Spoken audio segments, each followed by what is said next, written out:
आपल्या महाराष्ट्रीयन घरामध्ये रोज सकाळी नाश्त्याला कांदा पोहे केले जातात आणि त्याचबरोबर जर का आल्याचा चहा असेल मग त्या कांदा पोह्यांची चव ही दुपटीने वाढते. नमस्कार मंडळी, नगरी ठसका या चॅनलमध्ये तुम्हा सगळ्यांचे खूप खूप मनापासून स्वागत आहे. आज आपण बघणार आहोत कांदा पोहे. तर त्यासाठी इथे मी मध्यम साईजचा कांदा चिरून घेतला, त्याचबरोबर इथे थोडे शेंगदाणे घेतलेले आहेत, बारीक चिरलेली कोथिंबीर आणि हिरव्या मिरच्या देखील घेतलेल्या आहेत.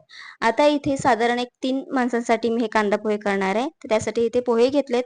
त्यामध्ये 2 ग्लास पाणी घालायचं आणि हे पोहे स्वच्छ धुवून घ्यायचे आहेत.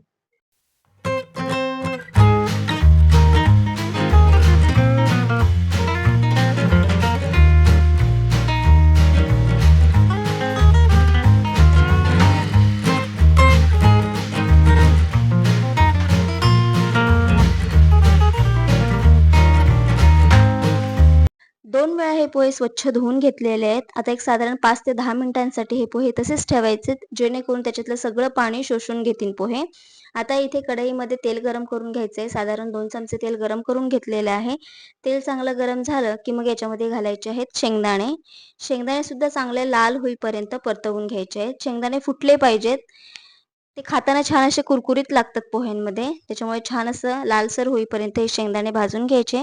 शेंगदाणे भाजून झाले की मग हे काढून घ्यायचे शेंगदाणे.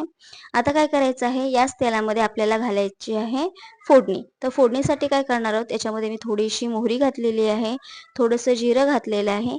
जिरी आणि मोहरी चांगली तडतडली की मग याच्यामध्ये घालायचं आहे हिंग.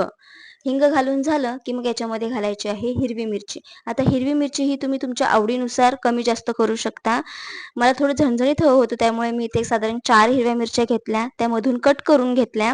आता मिरची छान परतली गेली की मग याच्यामध्ये घालायचा आहे कांदा.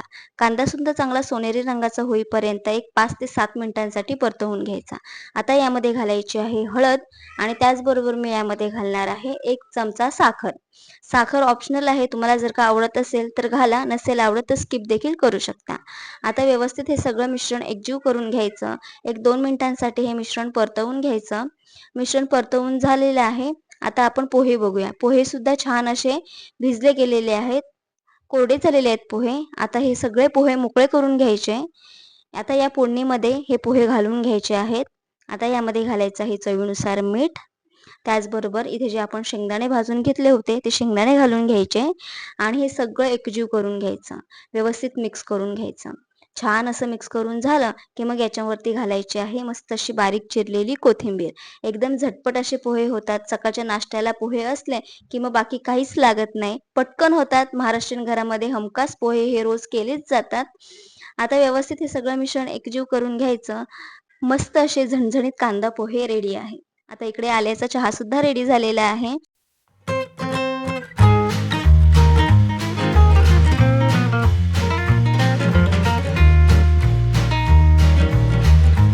गरम गरम चहा सोबत कांदा पोहे सर्व्ह करा. आता या कांदा पोह्याची जर का चव तुम्हाला अजून वाढवायची असेल तर याच्यावरती तुम्ही शेव घाला, त्याने अजून छान कांदा पोहे लागतात. तुमच्याकडे जर का पाणीपुरीची जी बारीक शेव असते ती सुद्धा तुम्ही घालू शकता. इथे मी बटाट्याची शेव घातलेली आहे.